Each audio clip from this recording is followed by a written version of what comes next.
Rev it up and welcome to Cars Yeah, show number 2304. Today we're talking about a very interesting topic. I think you're going to like it, so buckle up and be prepared to be inspired.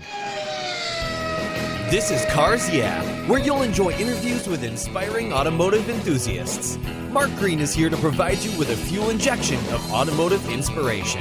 So get in, sit down, buckle up, and get ready for a wild ride here on Cars Yeah.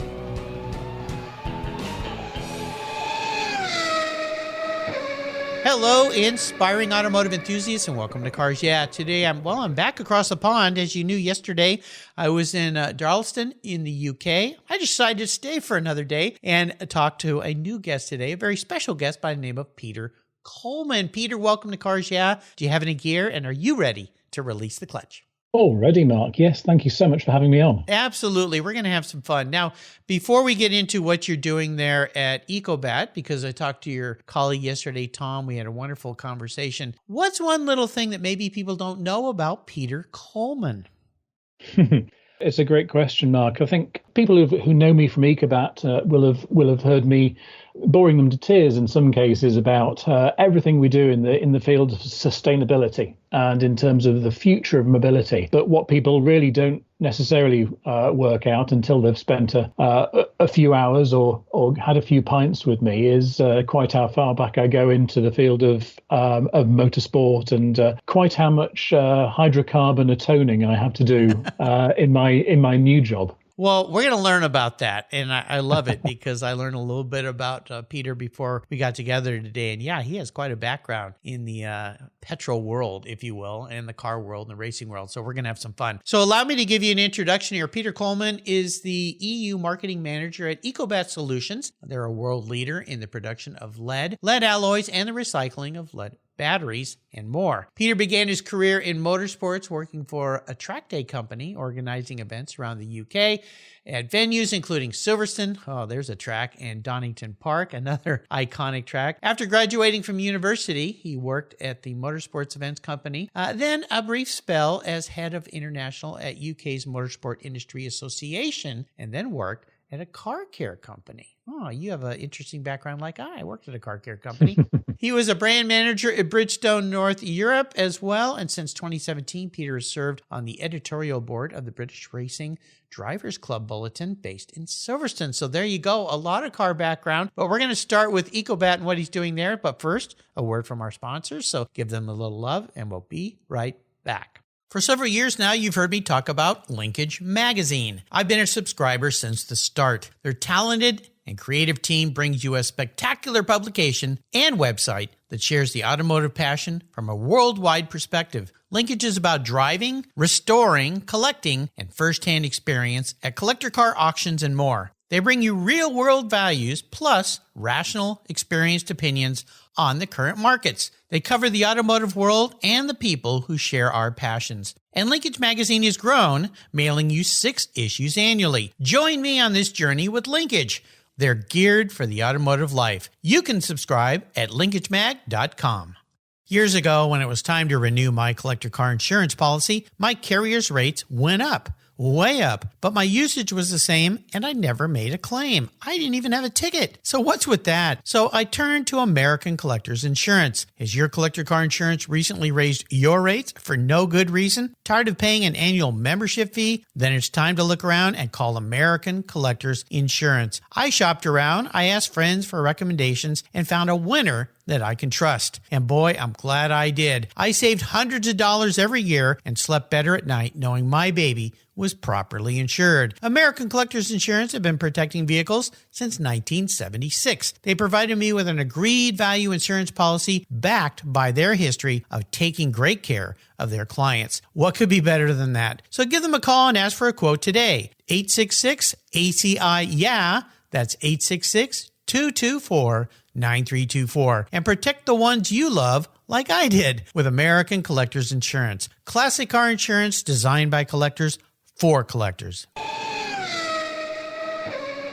So, Peter, we are back. Before we get into the fun world of cars that you've lived and continue to live in, I really want to focus on Ecobat because as your colleague yesterday, Tom, told us, this company you're part of is so important to the future of the planet, the future of the world. Recycling is become a mainstay in a lot of companies and a lot of countries, I should say, around the world, but probably not enough. What you guys are doing is really cool. And now, before we dive into the world of Ecobat and what you're doing, one of the things that brought you and I together today was a company called Teva. And the fact that you have partnered with them. Ecobat is dealing with recycling their batteries in their electric vehicles and so forth. Can you talk a little bit about the importance of that relationship? And then we're going to take a deeper dive into Ecobat and all the amazing things that you do.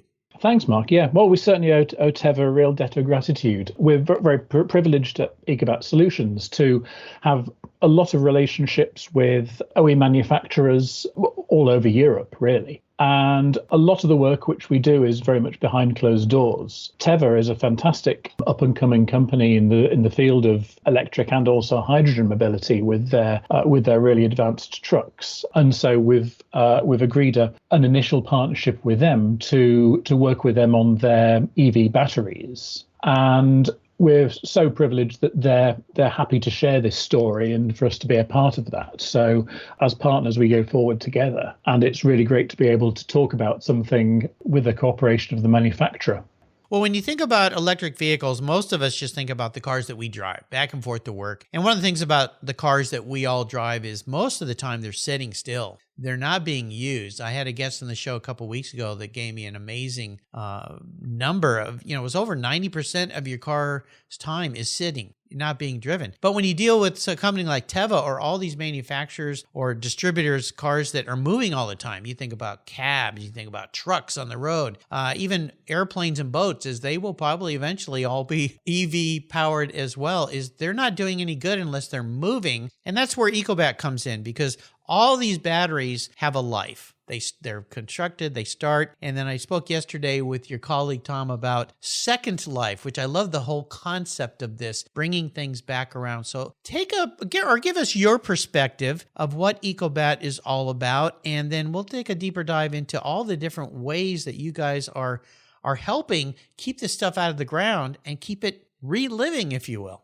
Sure, absolutely. Like you mentioned, Ecobat foundations are in lead recycling. We're achieving something like 99% recycling recoverability on lead from lead acid batteries and generating beautiful shiny new ingots and the stuff. And what we're doing now with our new business in Ecobat Solutions, for the last 2 years in the UK, we've been working with all kinds of electric vehicle batteries. And it's a different approach for us. We work as a service provider to those manufacturers and help them with their sustainability, with their goals around circularity of materials. We're all fairly well versed in the kind of effort, the kind of material density, and all of the sacrifices that go into bringing these battery metals out of the ground. It's not necessarily a very environmentally efficient process, but what is getting the most out of them.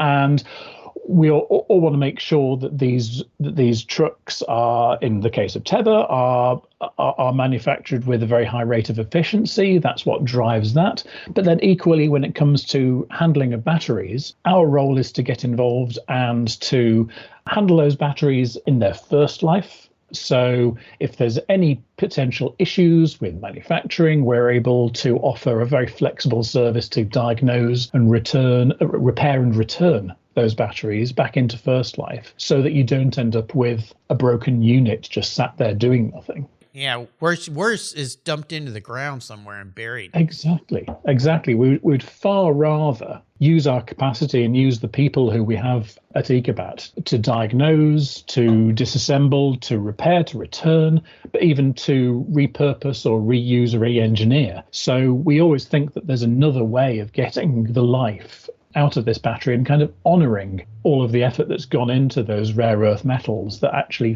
fill that battery. The recycling element at the end of a battery's life is really, we want to do everything we can to get the most out of the battery before it hits that point. And that's really the last resort for us. So what you're basically doing is making sure that all these components, and there's a lot of different components inside these things. Maybe touch a little bit on, you talked about lead is where your brand started, but in the new batteries we have today, how many different pieces and components are in there? I know you even got the cords that have a rubber coating, I guess, or maybe they're plastic of some kind coating on those things. How many different bits and pieces come out of a battery?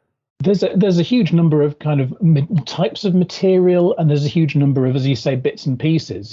Battery pack is composed of, you've got your cells, which then usually feed into your modules of batteries, which is those handleable and very portable elements that we can then diagnose and potentially find second life uses for. But around that, there's things like resins, there's things like huge amounts of steel. Forgive me for my pronunciation of aluminium. No, you did it quite well. You guys did start the English language, so we're just followers over here. Don't worry about that. Oh man, I know that always divides the room. But yeah, so there's all kinds of elements which you can get straight from the battery pack when you're taking that apart. And every time we do that at Ecobat, we write the manual for disassembly, because people write assembly manuals, not disassembly manuals. Right. So we know what to do with a battery when we see it again. There's a huge amount, as you say. There's manganese, there's nickel, there's lithium, of course. There's all kinds of ferrous, non-ferrous fractions that we can derive out of this battery. And the challenge really is making sure that when you're creating a battery in the first case, you actually need to be thinking about something that's becoming more of a preoccupation in the field of portable personal electronics, and that's the right to repair. People would far rather have a cell phone that you can replace a battery in, for example, after 2 or 3 years. And we, through the work that we've done, we're working out that there are fairly simple tweaks and fairly simple modifications that manufacturers could, and we've encouraged them to make, to the way in which a battery pack is constructed, just to help us a little more when it comes to being able to take it apart, to service it. Yeah, there's an example would be popping a drop of glue into a screw hole before you put the screw in. It works for us if it's something we want to put in and never get out again, and it's fixed for life. But yeah. How do you get that screw out, recycle it? And then there's a bit of glue in there that can't, what happens to that? Yeah, there's all these little things. It's quite amazing. I one time for fun took apart, I had an old Apple computer, and I kind of want to go, so I just took it apart, and you just talk about those little tiny screws. There's like 1,000 of them inside holding this whole thing together, but I was shocked. Yeah. And then you look at a circuit board and all the components on the circuit board. And all those little things and the wires in them, the capacitors, well, if they even have a capacitor anymore any day, probably more chips than anything. But yeah, it's quite fascinating. But most importantly, your re-life is the key thing here in my mind, right? Yeah. If we can do anything to prolong the life and the service life of specifically those battery elements, we can of course recycle casings and return cables and elements like that. If they're fine for use, then they can go back to the manufacturer again. But it's in getting the most out of a battery modules where they can be finished in an electric vehicle. People tend to kind of think 70 to 80% is the point where you want to be kind of taking it out of a vehicle, because that has a real impact on the range. It may have an impact on recharge speed. It may have an impact on performance in cold weather, for example. So what we want to do is we want to be facilitating that second life aspect of it. And so it's perfectly feasible that in cooperation with the manufacturer, you go from go to stop, and you end up with a battery that was in the belly of a vehicle, powering like a temporary stoplight at roadworks, for example. Yeah. That's just that, or energy storage, or use in a solar farm, all just some of the ways in which you'll see EV batteries being split up and reused. And you can get many more years service out of them, but they aren't going to be challenged in the same way they are in a vehicle, having to move 5 people around or trucks on full load all the time. Yeah, absolutely. I've had several guests on the show, and I shared this with you when we had a really nice conversation last week when I was being introduced to your brand and learning more about it. And gentleman, David Bernardo at Z Electric, who takes old Tesla batteries out of cars that have been damaged and has them checked, of course, so they're safe, and puts them into old Volkswagen Beetles, buses, Karmann Ghias, old Porsches, and turns them into electric vehicles. And that reuse is wonderful. And I had another guest on the show who did the same thing, but he actually used those battery packs on his wall to power his entire building. And so the panel, it's just really cool. All this, the sustainability recycling is so important. And that's a great thing about what your brand is doing. I like to talk a little bit about mentorship, about inspirations and things in people's lives. And what if there's somebody like that in your life that was very inspiring to you? There's a few inspirations that come to mind. I think I'm not going to name names to spare blushes and to protect the innocent. I like that, spare blushes. I like that. That's a nice term. But when I'm thinking about the job which I do at Ecobat every day, a lot of my job as a marketer is getting the word out, is maybe putting in some kind of promotional activation or something like that. And I worked for a guy, and he would always challenge me and say, yeah, but what else? What else? What else can you do? What else can you get out of that? It's like, hey, I've just sponsored this guy. I've just sponsored this guy to do, we put our logo on his car and he's going to go and do this. Okay, so what can you get out of it? And he really encouraged me to kind of always trying to go the extra mile, always trying to think of different things that you can do with an idea, just to get them, get more people involved, get that idea to go further, involve more people in your workplace as well. And so that was very satisfying from a way to work. And I often have him in the back of my head, when I'm plotting and planning and coming up with schemes. I've always got this guy in the back of my head just going, what else can you do? And it's one of those little things that keeps driving you on, and it drives productivity, and I find it drives creativity as well. Yeah, I love that. That's going to be a new little note on my computer here. What else? Yeah, thinking about all the different things we do in life. Well, what else can you do? That could apply to almost everything. If you're at the gym working out, well, what else? Can you do one more thing today? One more step, one more weight.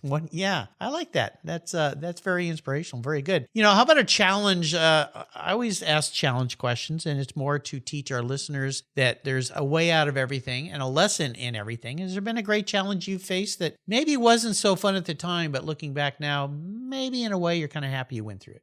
Yeah, I think so. I think I've gone through a number of different kind of career paths to end up where I am, and I'm very, very fortunate here at Ecobat. I work with a fantastic group of people who are from all walks of life. You spoke to Tom yesterday, and Tom's in a real key part of our commercial team. But we have a lot of great people in the engineering, in the operations, the logistics side. Personally, I came from a kind of a background in business development. And I find myself going along, and I was probably about 10 years time served in that, doing a lot of travel, a lot of international business with lots of different kind of businesses, not just in the field of car care, where I know we have some experience in common. Yes, we do. Absolutely. Yeah. But really, I think there's a saying which is, inside every sales guy is a frustrated marketer. And so one of the challenges I set myself was, well, I'm not going to just find myself in a marketing role. You can see a path through to it, but I put myself through evening classes, got a certification and new qualification, and then started leaning into the marketing side and offering to get involved in marketing initiatives. If they needed somebody to go out and go to a car show and talk to the public and demonstrate products on a weekend, I'd go and do that, or just trying to get involved in that side of things. And eventually, after some trying and some false starts, I've now got to a position where I'm really, really in a good place in my career with a great company, and have made that transition, really, because it would be a lot of times it would be the easiest thing to say, this isn't working out. I'll go back to what I've got years of experience of doing. But or always be driving forwards. I'm happy I stuck with my convictions on that one. Well, that's cool. And the golden nugget you dropped there is re-education. You said you went back to some night classes, learned some new things. That's the key thing that I heard out of this entire story. Not only being brave enough to move into something different, but it's difficult. Change is really hard for people, many, many people. Some people thrive on it, but for most people, it's very, very hard. But realizing, okay, I need to learn some new things here. How can I do that? And today, my gosh, we are so in touch. We can sit at home and take a night class on a computer. We don't even have to go. And it could be in a different city from a different, I mean, it's just tremendous what we can do today. So very nice. Thanks for sharing that. Bucket list. If you think about Ecobat and where you want to go, and I know you can't give away company secrets and all that kind of stuff. You're the guy, the guardian at the gate here, but is the marketing guy. But where do you see the brand in the next few years? Because to me, the world is your oyster. I mean, this is coming on fast. The EV growth, the amount of electric vehicles we're going to see. I've had so many people just in the last year on cars, working in that field. What does the future look like? And we don't want to go too far out because who knows what might happen after what we went through with COVID. Let's cross our fingers we never have to deal with that again. Quite. So, yeah, absolutely. And you guys, boy, you had... we all had challenges, but the UK really went through some tough times. I think about Australia as well. They're still dealing with some stuff down there. So, but the bucket list for the future of Ecobat, where would you guys see yourself? Is it purely expansion? Because I know you're in multiple countries right now, right? Yeah, we are. I mean, we've got our facility in beautiful Darlaston in the West Midlands in the UK. We've got a facility over in Germany, and we've got some very talented people who work over there with us. We announced that we're setting up and will be operational in Arizona. But all of this is about following the trend and following where this industry goes. On the battery recycling side, we're not a consumer brand.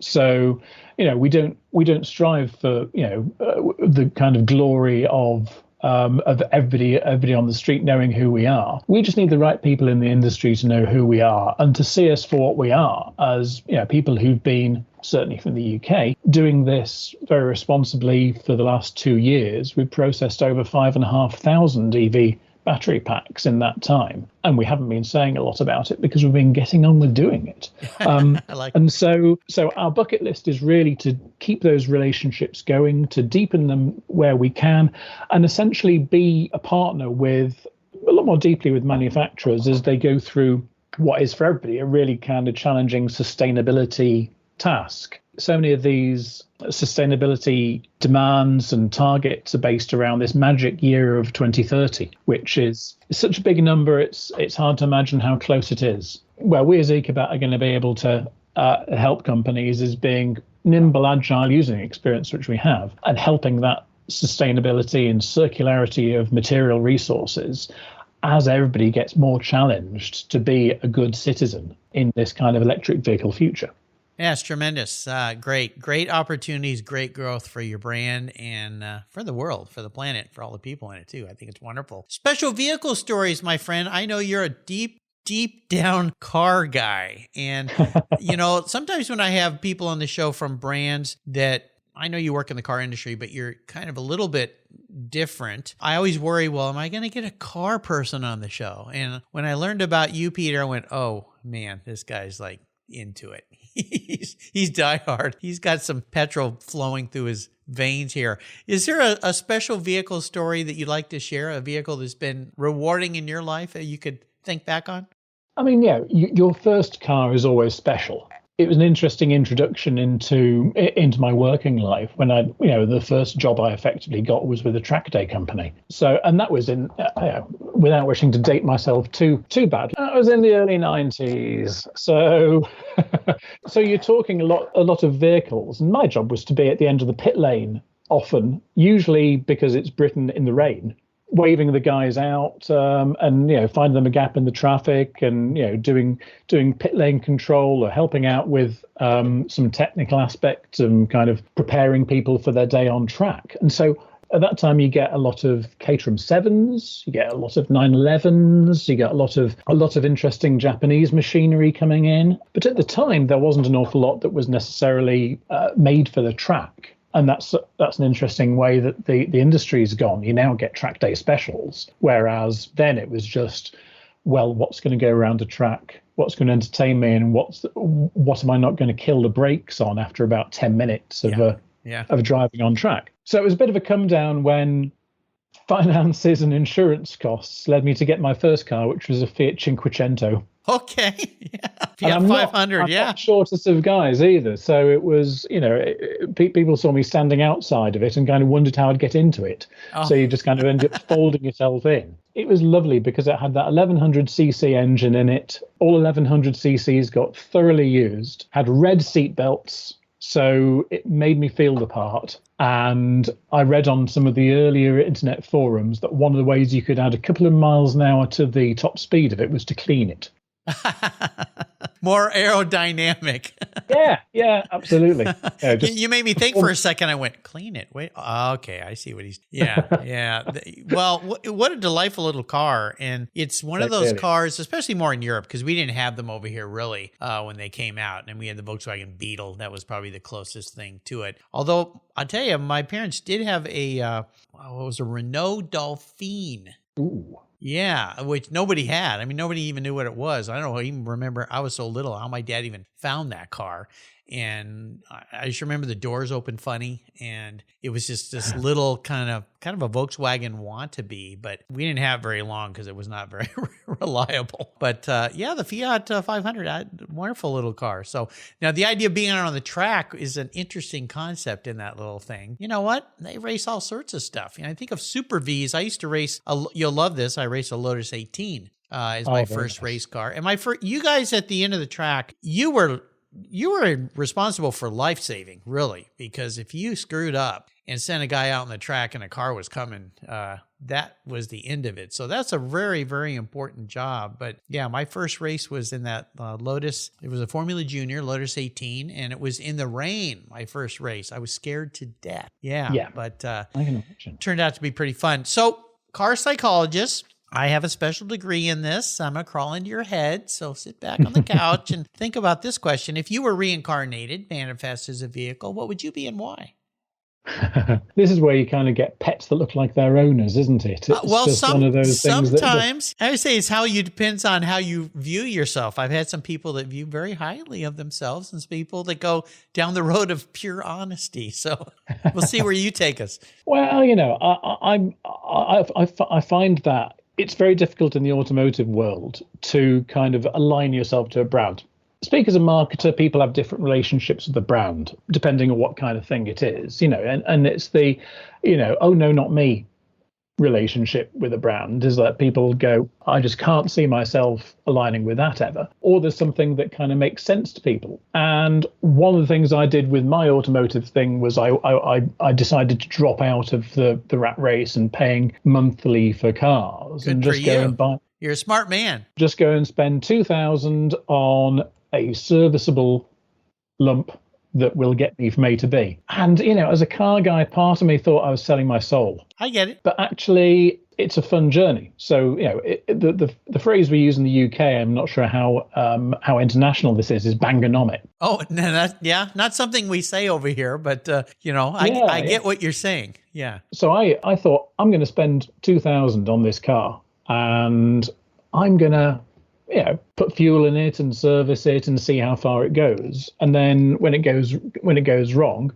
hey, it was 2,000. Yeah. No great shakes. Go and find something else. Yeah, that all went very well. And I'm still on my first because it's brilliant. My little, it's not little at all. It's vast by UK standards. It's a Saab 9.5 Estate, and I think it nails me because it's slightly unusual. There's not a lot of Saabs around. But people come for a ride and they're very impressed because it does what it does. It's comfortable. It's functional. It gets me from A to B. It's not over spectacular, but yeah, and the number of people I've helped move house with that thing is quite something as well. So it's become an integral part of you. So I think that's fair to answer the question that way. You've become that vehicle. What year is it? We've subsumed into one another. Yeah. It's a 2008. Okay. So it's one of those interesting ones. And Saab, because I used to drive an Alfa Romeo as well.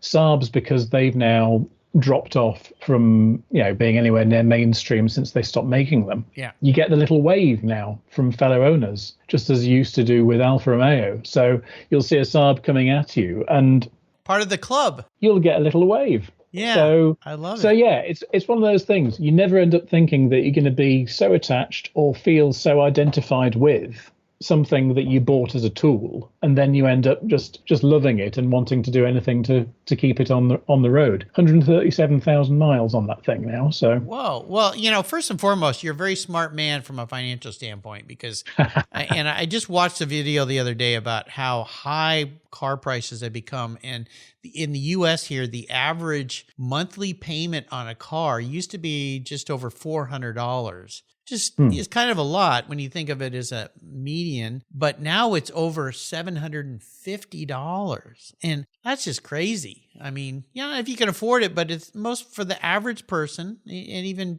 people. I mean, it's amazing. But I'll tell you, those cars, you call it an estate. Over here, we'd call it a wagon, right? Yes, yeah. Yeah. And sadly, there just aren't too many wagons left anymore. And I love wagons. And I had a friend who had a 1977 Saab 95 Estate. And if you go back and look at that car, very funky looking car. I mean, yeah, very different. But those Saabs were so unique when they came out. And I remember a friend of mine's dad, when I was in high school in the 70s, got one, and he said, hey, you want to take it for a drive? It was kind of like, they call it the engineer's car, because the Saab was engineered. Very much so. Techie guys loved it. And I remember I got in the car, and he goes, here's the keys. And where do you put the key?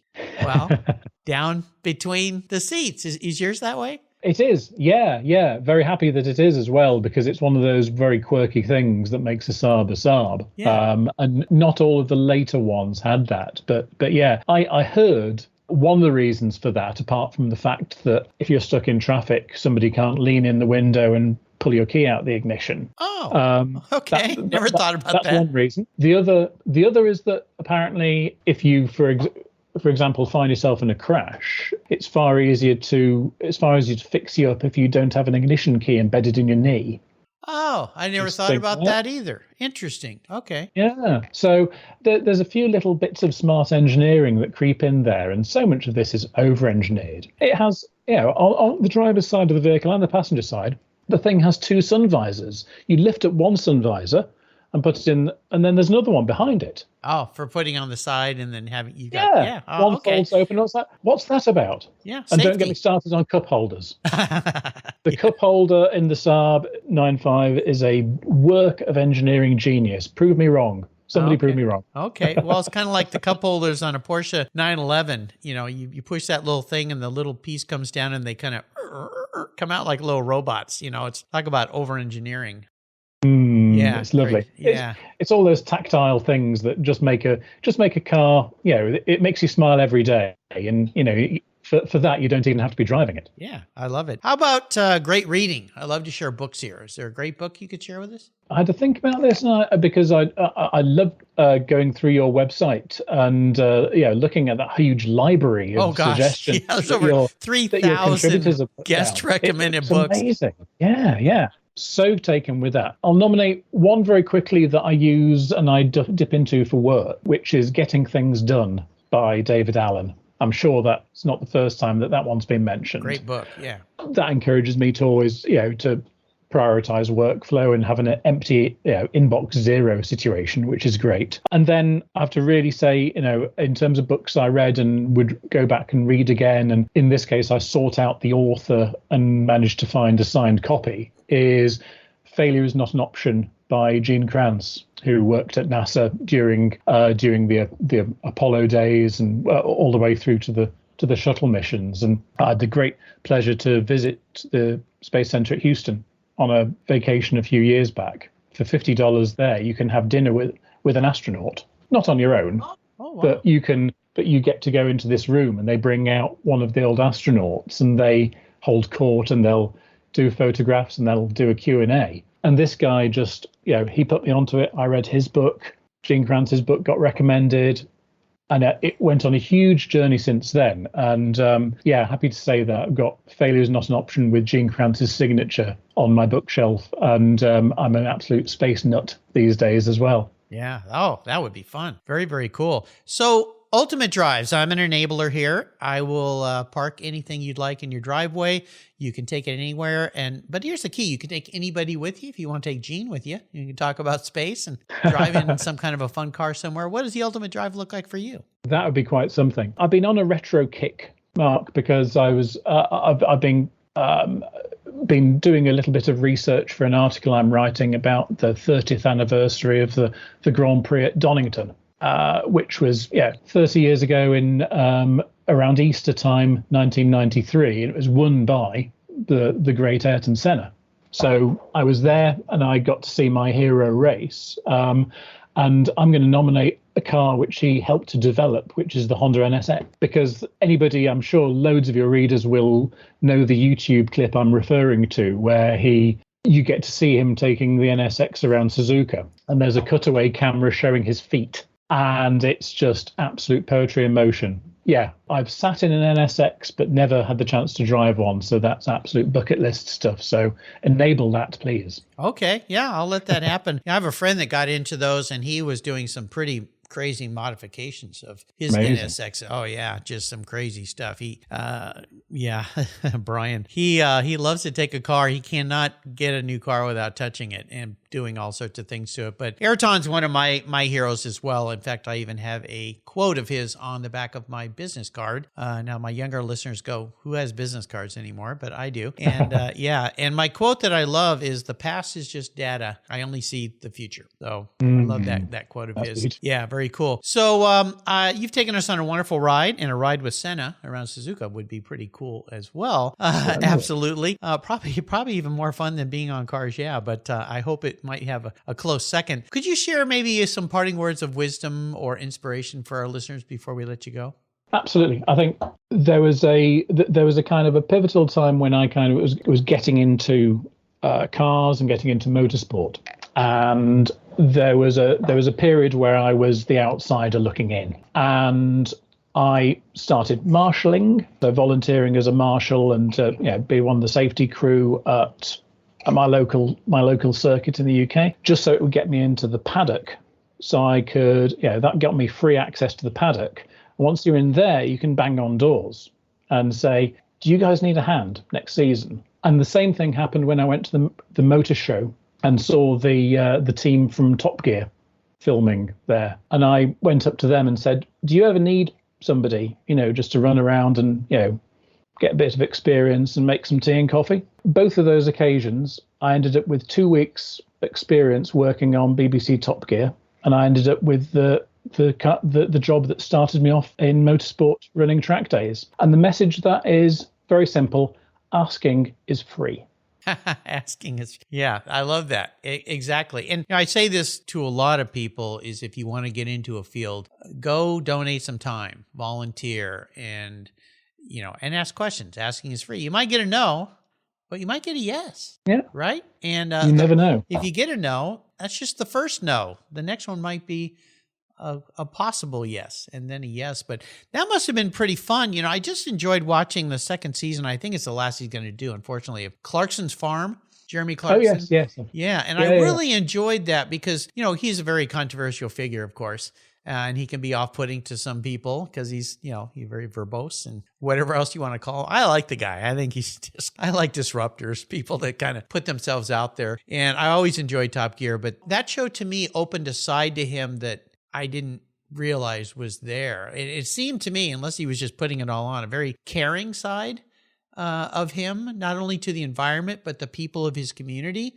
To the animals that he was learning about, and his passion and his understanding of how important farming is in the world, and how hardworking farmers, and that is personal to me because my father grew up on a farm, and his father was a rancher and a farmer, and how hardworking they were. I know that's where I got my DNA for hard work, because as my grandpa said once, when he drove all the way from Texas to San Diego to visit, and 3 days later he goes, "We're going home now." I said, "You just got here." And he goes, "The cows and horses don't take a vacation, Mark. I got to get back." But I like that. Asking is free. How can people learn more about Ecobat Solutions?